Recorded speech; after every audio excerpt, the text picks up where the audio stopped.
Welcome to episode 202. Tonight on Book Chat, I am interviewing audiobook narrator Erin deWard. Stay tuned and hear all about Erin's adventures in narrating. Today's episode is brought to you by audiobooks.com. New customers get one free audiobook when using our promo code AudioShelf. You just need to enter the code AudioShelf on the sign-up page, then click Apply, then fill out the rest of your account info. Support this podcast by using our code AudioShelf and get your first audiobook free.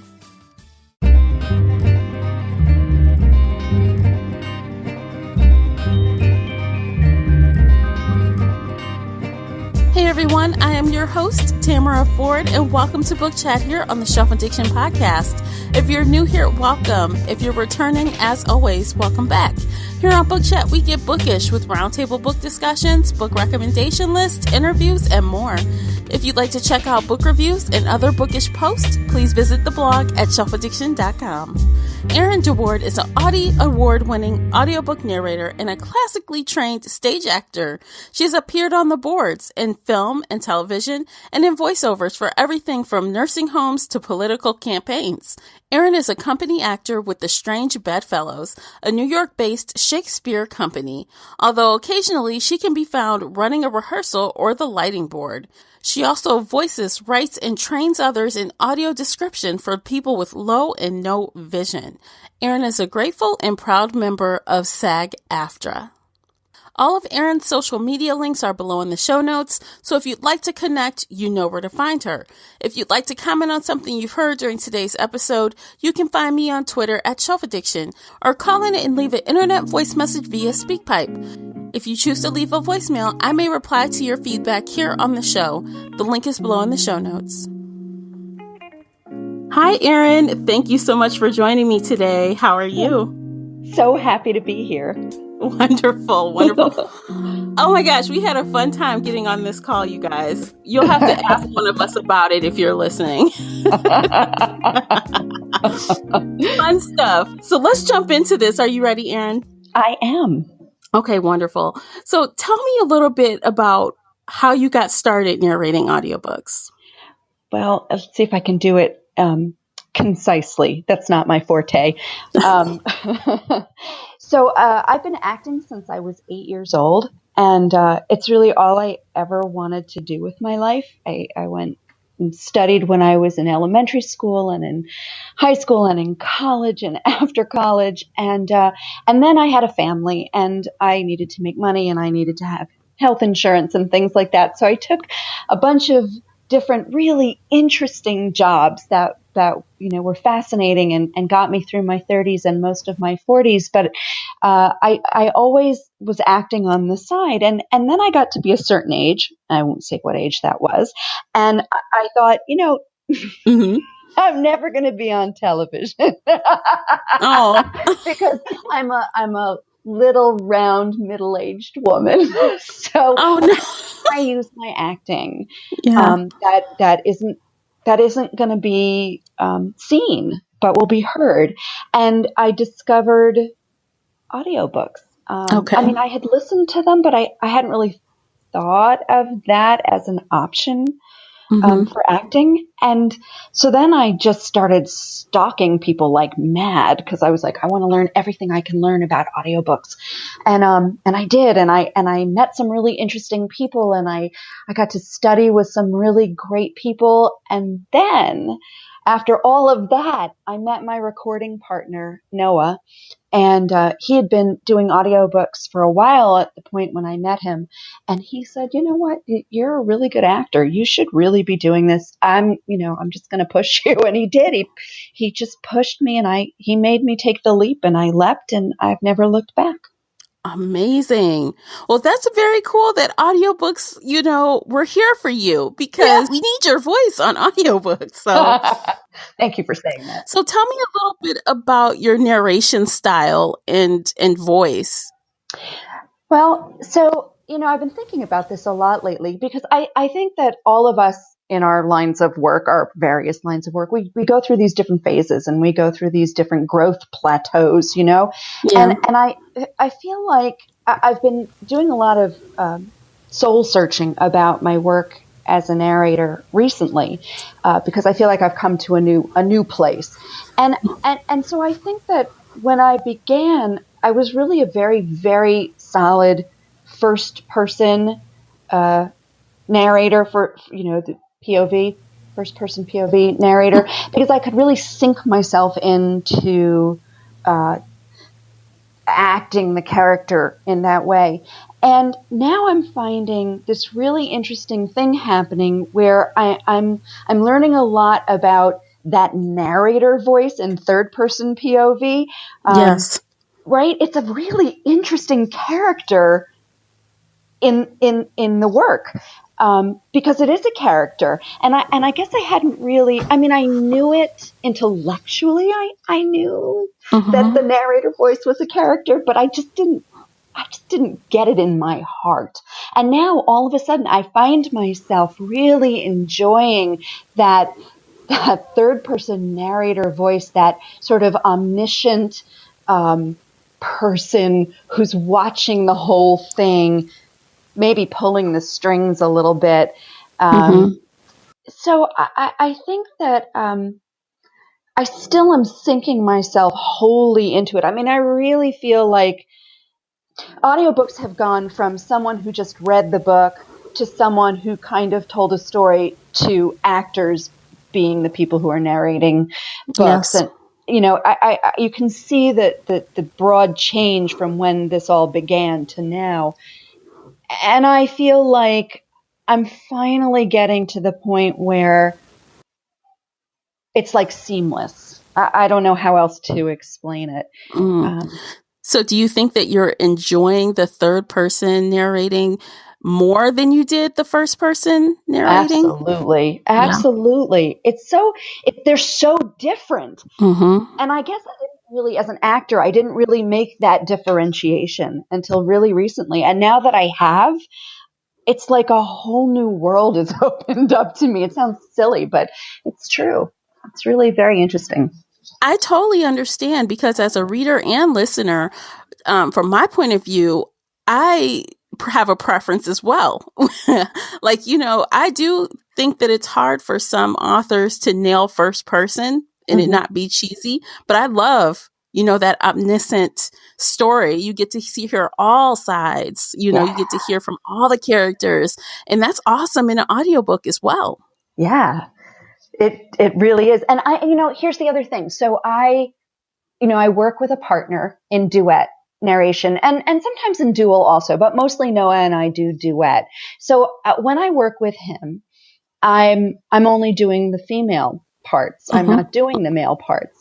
And so even in third person, I'm only doing the females. But when I work solo and I do third person, and I get to be everybody, including that all-knowing being, yes, it's amazing. It is. I love listening to it. So that's awesome that you love doing it. So tell me a little bit about your favorite project that you've done so far, because you've done a lot of projects. Do you have a favorite? You know what? I really don't have a favorite. And the reason is, and I was just talking to Noah about this today, the reason is that each project, even if you're doing a series with the same author, each project is so unique. Even if it has the same characters carry over from book to book, the storylines take on a life of their own. And so to be able to pick one over the other, each one comes with its beauty and its challenges and its, it's just its unique voice. And so it's like trying to compare your children or your pets. Oh, you know what? I always honestly feel like parents can always choose if they wanted to.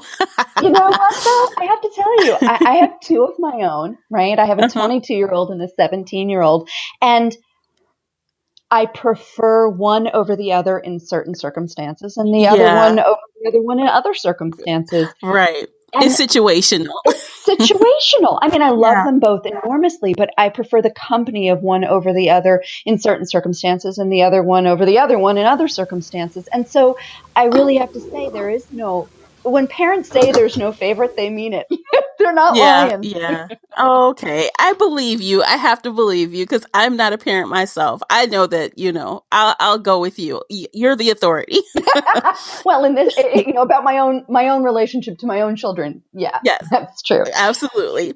So tell me about your studio. Do you have an in-home studio or do you commute to record? What do you Well, do? both, actually. So when most of my solo work is done in my home studio, which is on the second floor of my house, and it's a booth within a room. So I'm Mm-hmm. really sequestered in there.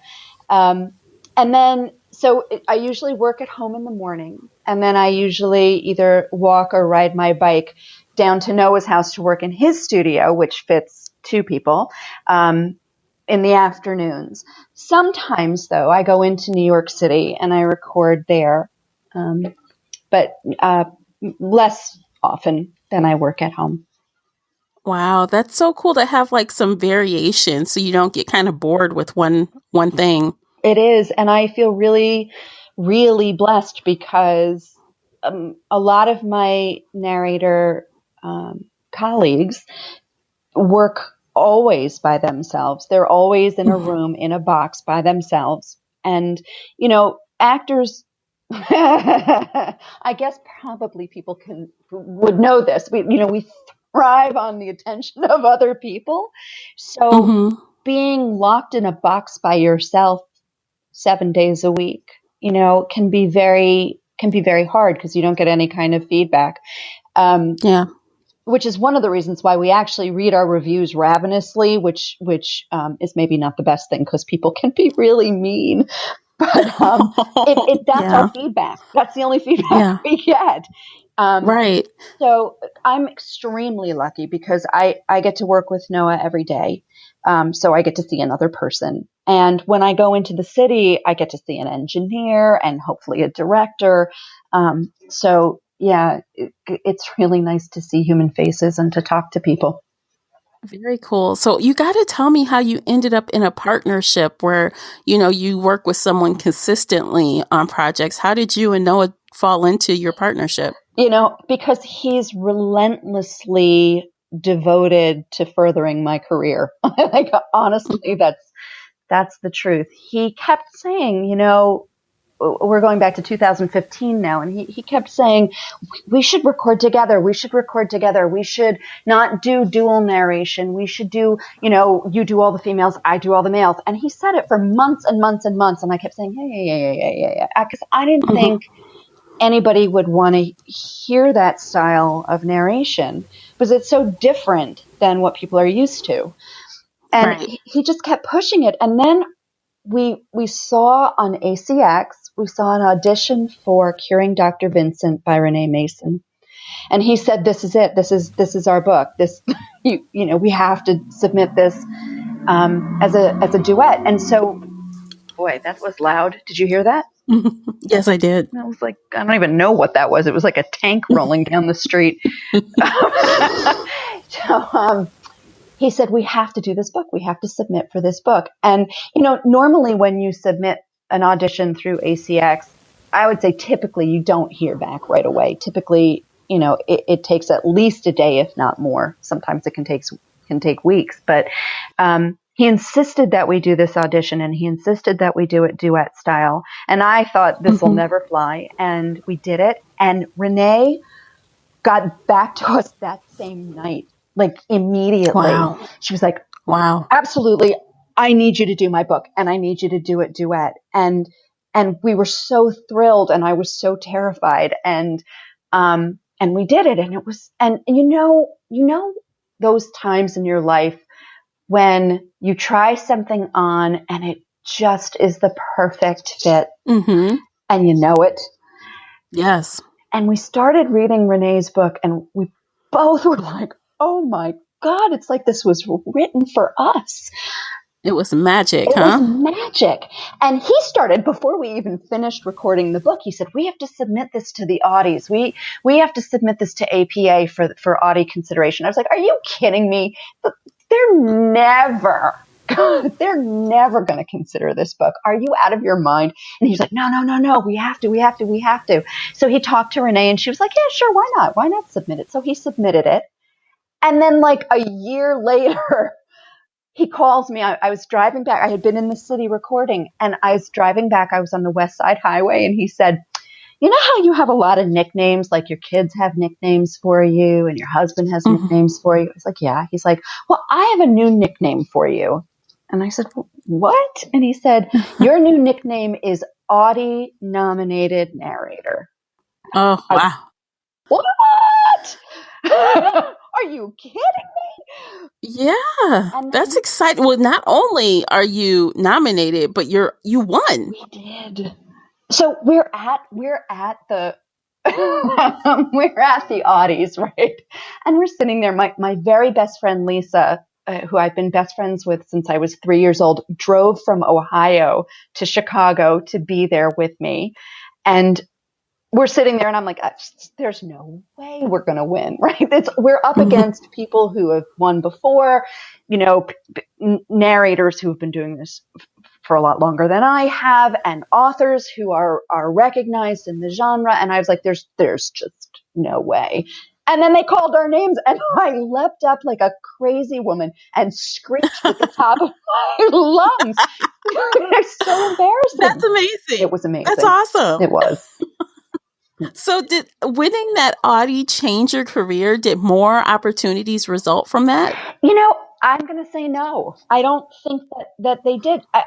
What did change is that I was introduced to a bunch of other narrators who narrate in the romance genre, and it's a very just like the authors are really, really tight and really, really supportive in romance.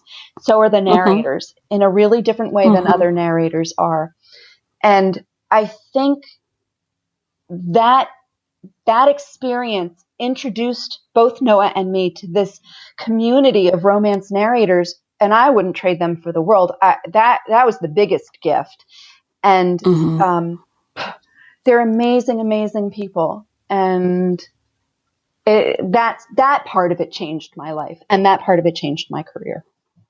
That's amazing. That's great because it's always good to know people in a circle, especially like one as distinctive as romance, right? It's kind of like this genre that, writers kind of click together and narrators get together and readers do too. It's like that thing that kind of the glue kind of.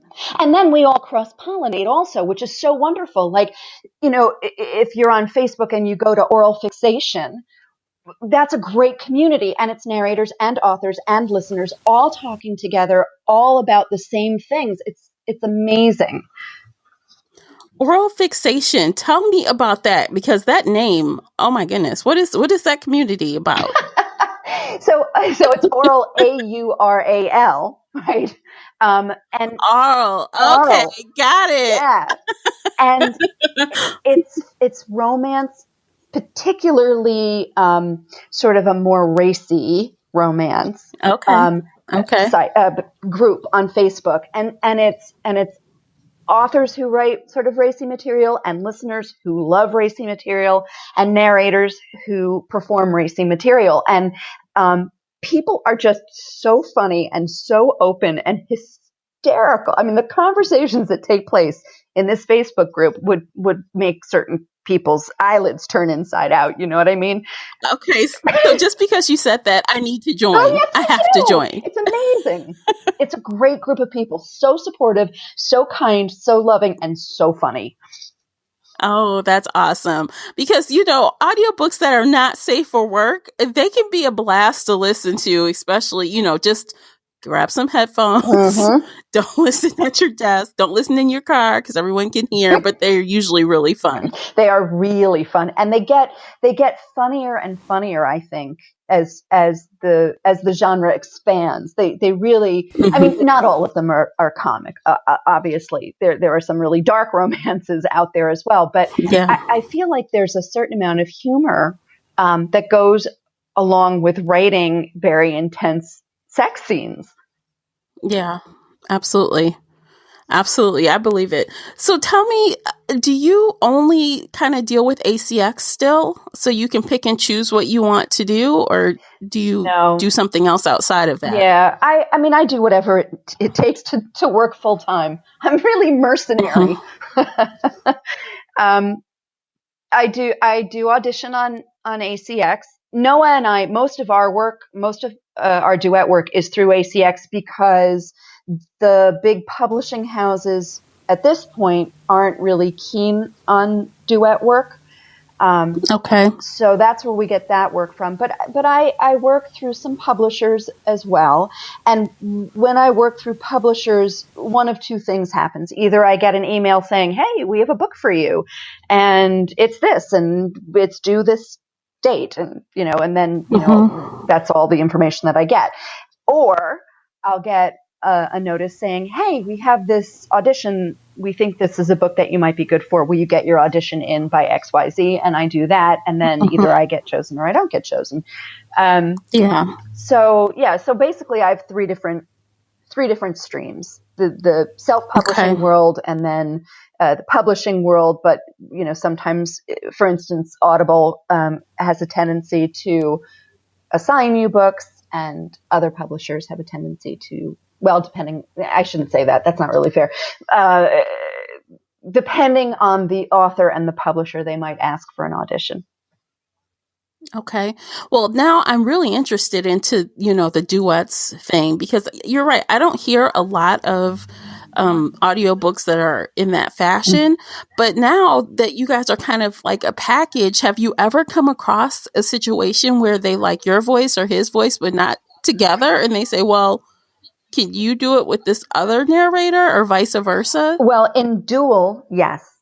He and I both Mm-hmm. work with other people in dual narration. But the thing about duet is that, and people are working on this, so I don't think this is going to be the case for much longer. But up until now, you really had to be in the same booth in order to do duet, Mm-hmm. because otherwise the engineer who has to piece together the two different tracks and make them sound like they're one track, that's a lot of work. And Yeah. it would cost a lot of money to do it. So right now, the people who do duet on a regular basis record in Mm-hmm. the same studio. Okay, that makes Yeah. sense. But So the difference is like, so dual, for example, maybe that might be more of a book where a chapter is told from the male or female point of view. exactly. Yep. And that's Okay. easier for an engineer to do, because then they're just taking chapters, and when they do the mastering process, they're mastering it all together. Okay, so duet though, line by line, you guys are talking back and forth. Right. Oh, wow. So who decides, I guess, when there is a third, when it's third person point of view, and then there's two people talking. That's very interesting to me. So how do you decide, okay, so this part of narration right before this person speaks, is that your narration or his narration? How do you guys sort that out? Does it take a long time to figure it out before you record? Well, so most books, the majority of books, are very clear, Mm-hmm. chapter by chapter, whose point Mm-hmm. of view the chapter is from, or whose section of the chapter, because sometimes there'll be like a little line in the chapter where the point of view switches. Ah, yeah. So usually it's pretty easy to figure it out. And we do that in our prep, where we look at and it, if it says something like, she had never felt this way before, clearly that's from her point of view. Yeah. So then I do the narration until it switches. There are some books where I feel like the point of view shifts internally in the chapter. Mm-hmm. Thankfully, he and I haven't come across anything like that when we're doing duet, but I have in my solo work come across that. Mm-hmm. And you need to just be able to shift. You just need to be able to shift perspective to the perspective of the person who is being reflected in that moment, unless it's a totally removed omniscient narrator, and then your character voice for the narrator is stays the same. Yeah. Yeah, I actually think that that kind of narration, the duet narration, could be really good for a few. I've read a couple of books where honestly, even though even from chapter to chapter it changes, but sometimes the characters, believe it or not, aren't different enough for us to tell as a reader without it saying Bob, Sue. Right. And that's not good. But in that situation, that is when, the wonders of audiobook. And when you have a male and a female, it's Yeah, easy. There's no question. You know who's talking. absolutely.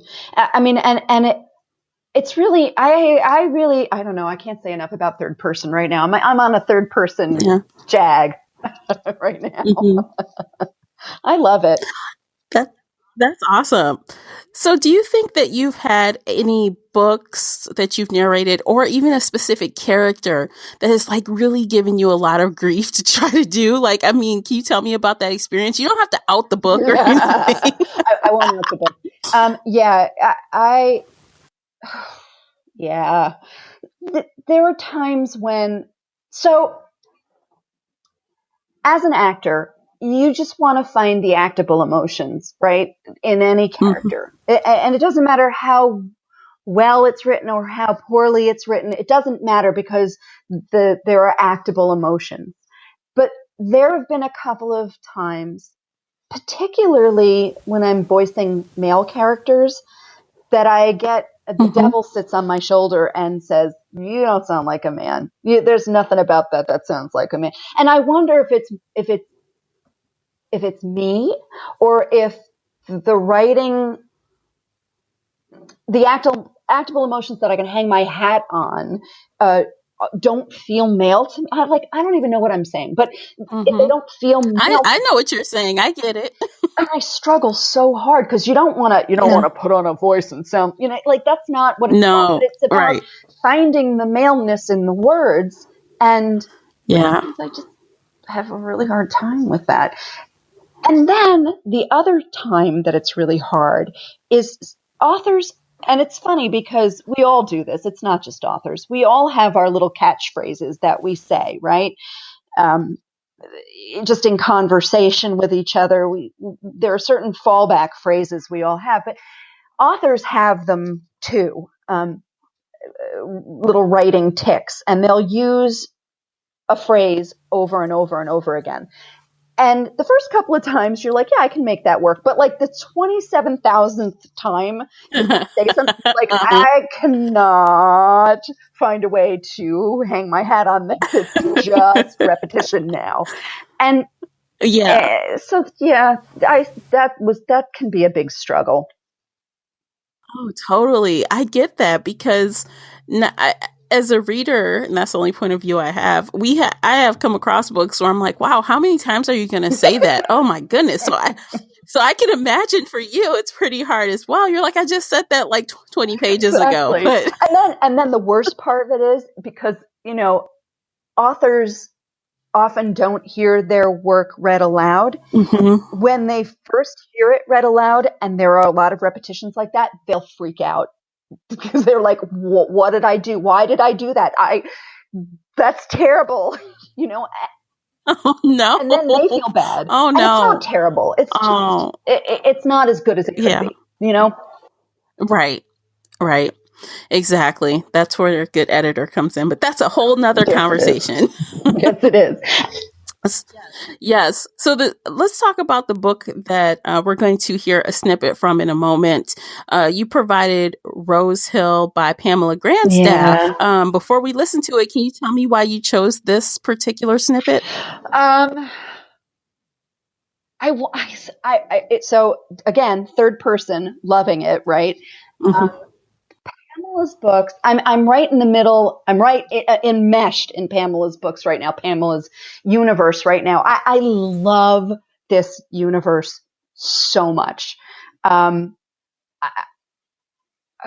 so it's set in a small town. The people are quirky and laugh out loud funny, and yet there's serious undercurrents going on, and they're well developed characters with a lot of personality and a lot of backstory. And I just I don't know. I just really, I'm loving living in her universe right now. And so when you said, can you send me a clip? I was like, well, of course it's going to be a Pamela clip because that's the universe I'm loving right now. Yeah. So that's why. And then I thought, well, I need to find something that'll convey a little bit about the universe in a short little snippet, because it you asked for a pretty quick clip. So I was like, well, what am I going to do? What am I going to do? And that's why I chose what I chose, because I figured it was interesting, it was enticing, and it gave a flavor of Pamela's writing. Okay. All right, everyone, take a listen to this clip from Rose Hill. Scott and Ed probably went up to the cemetery. I was looking for Drew, Maggie replied. I don't care where Scott is. Oh, well, my mistake, Hannah said, pretending to take offense. Mamie Rodefeffer came in, dragging her tote bags and swinging her cane around. A mountain of food was spread out on the long buffet tables, and Mamie was first in line, where she loudly criticized everything, yet piled her plate high. Mamie wasn't at the funeral, Mrs. Myers told Maggie. She told me Theo was the devil's own son and deserved what he got, but put out some free food and she makes a beeline. Anne-Marie went and got herself in a car wreck, they heard Mamie tell someone. We may be doing this again in a few days if she doesn't come out of her coma. This potato salad has pickle relish in it. Someone has ruined a perfectly good potato salad. Okay, so let's talk a little bit about what's going on in this clip. Obviously, it's following a funeral, and there's some interesting things this old woman is saying. So let's talk about it. What's this scene? Okay.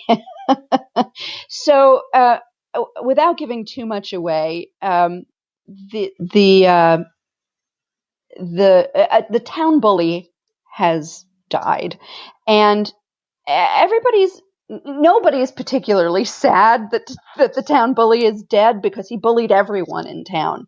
But the town, because it's small, is a little bit gossipy. If you've ever lived in a small town, you know how that can be.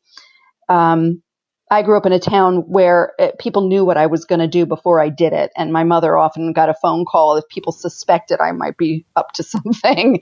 And it's kind of the same thing in Rose Hill. And Mamie is she's the granddaughter of the person who founded the Rodefeffer Glassworks, and she thinks of herself as very high class, and everybody else is beneath her, and so she sort of likes to boss people around and show her superiority. And she's elderly, and so people put up with it. Yeah. But they talk about her behind her back, because that's what one does, right? Oh my gosh. So is she like kind of reminiscent of, I can't think of the character's name, but the older grandmother in Downton Abbey, played by Maggie Smith. You know who I'm talking about? Maggie Smith. Yes, Maggie Smith. She is a little bit, only she isn't charming in the way that Lord Grantham's mother is. Yes. She's funny because she doesn't know she's funny, and and she does rub people the wrong way. Although I think most of them take her with a grain of salt. But when she comes in to the funeral reception, as it were, and she sidles up and complains about the food and complains about everything, and then stacks her plate full of food, in front of all the ladies who she belittles, but she's eating their food, and she's, they all take a look. They get their noses out of joint a little bit. About her lack of consideration for the people around her. Oh wow! Yeah, the ladies just crack me up because they're all in competition all the time anyway. So it's all about, well, my son, my daughter, my this, my that. And they're all always talking over each other. And That's funny. yeah, it's a funny little scene. It is. And I hope we get to see her throughout the series because this is a long running kind of cozy mystery series. 10 books. 10 books. Wow. And you've narrated all of them. Well, I'm in the process of narrating all of them. Okay. Yeah. So it's I'm going to be living in this world for quite a while, and I'm really glad for it. Wonderful. So how many are under your belt? I'm on book 2 right now. Okay.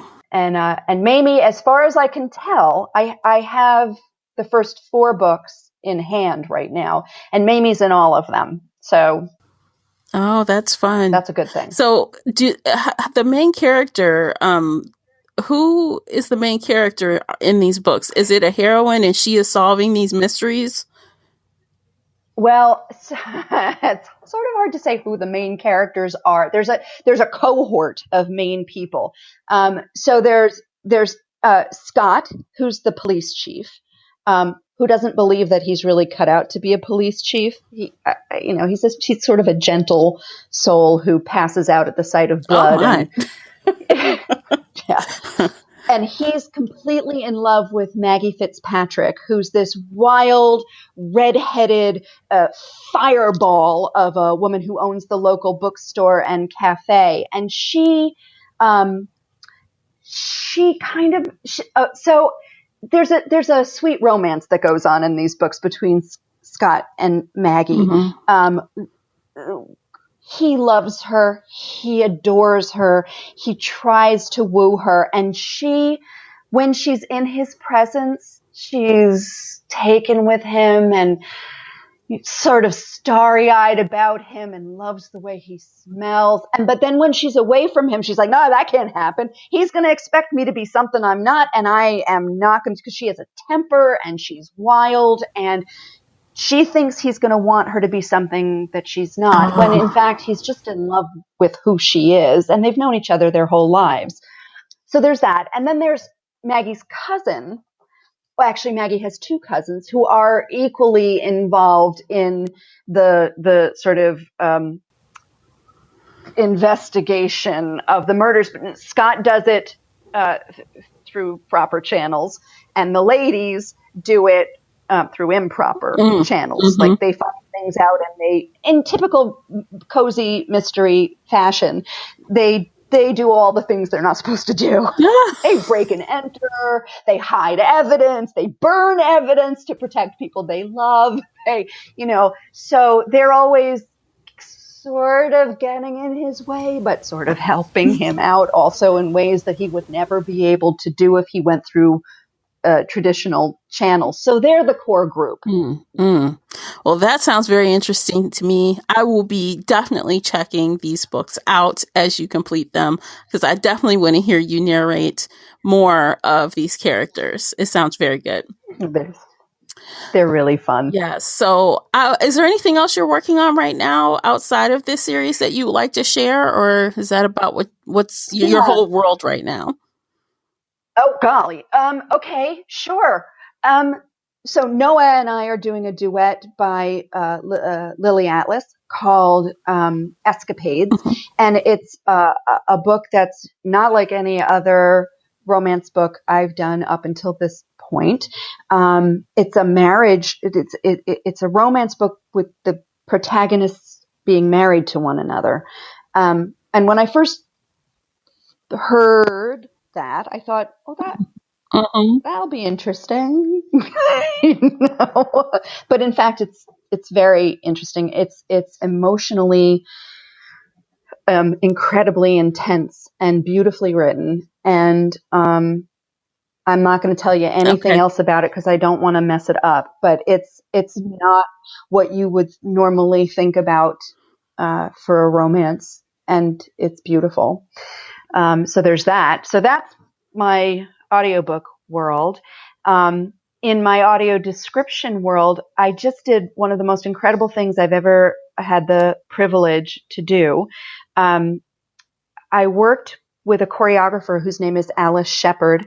She's a dancer and a choreographer, and she has her own dance company. And she is a person who uses a wheelchair, and so her choreography includes her wheelchair. Okay. And she made this piece called Descent, and basically they built this incredible ramp thing, and it's her and another woman who uses a wheelchair. It's an hour-long dance piece. And she and I had this conversation about how audio description, which is translating visual images into auditory images for people who are blind or partially sighted, and so that they can participate in culture in a way that sighted people obviously can do without a second thought. Right. So she and I had been talking about how in dance, there's not enough time for an audio describer to adequately describe a dance movement in the amount of time that it takes to do the actual movement. Mm-hmm. So Alice hired a poet to write audio description for this piece. And so what the poet did was sort of tell the story through emotion and movement references. And then they had me voice the poem, and it became part of the soundscape of the dance piece. So sighted and non-sighted people are hearing the entirety of the poem and the music, so that everyone is experiencing the same thing. And it just premiered in New York City at the end of March 22nd, I think, was opening night. And it was a pretty amazing thing because Alice is doing stuff that nobody else is doing. And I'm really, really proud to have been asked to be a part of it on the ground floor like this, because I think she's going to change a lot about how blind people access dance. That is just awesome. That is awesome. Literally. Yeah. I have not heard of that before. And it's so game changing. It is. That's amazing. Definitely. It's totally amazing. Yeah, definitely. I will include a link in the show notes for everyone to check out that. It's playing now, right? It's open right now. No, it closed. Okay. But there is, I believe on YouTube and I believe on Vimeo, there's at least partial footage of parts of it. But people should keep an eye out for Alice Shepherd, and her company is called Kinesthetic Light. And she's amazing, and she's breaking ground in ways that most people don't even think about. Yeah. I think she's going to change the world. I really, really do. Yeah, sounds like it. She is definitely making strides in that arena for sure. Wonderful. Okay, so is there anything else you'd like to share before we sign off for the evening? I could talk and talk and talk and talk, but I think I'll stop for now. Okay, wonderful. Well, thank you so much, Erin, for being here. I really appreciate it, and I enjoyed the conversation. I had a great time. I'm so pleased that you invited me on and that we got it to work, because I wouldn't have wanted to miss this. No, absolutely. Okay, everyone, be sure to follow Erin on Twitter and check out her website. All of her links are below in the show notes, so you know how to reach her if you'd like. Thanks for streaming and downloading and taking your time to listen with us today, listen to us chat, and I will catch you on the next book chat. Until next time, take care, everyone. If you enjoyed today's episode and would like to show your support, there are a few things you can do. Head on over to Apple Podcasts and leave a positive 5-star review. You can follow me on Twitter and Instagram. Most importantly, you can share this podcast with friends and family that love pop culture, from books and audiobooks to TV and movies. I'll see you next time here on the Shelf Addiction Podcast.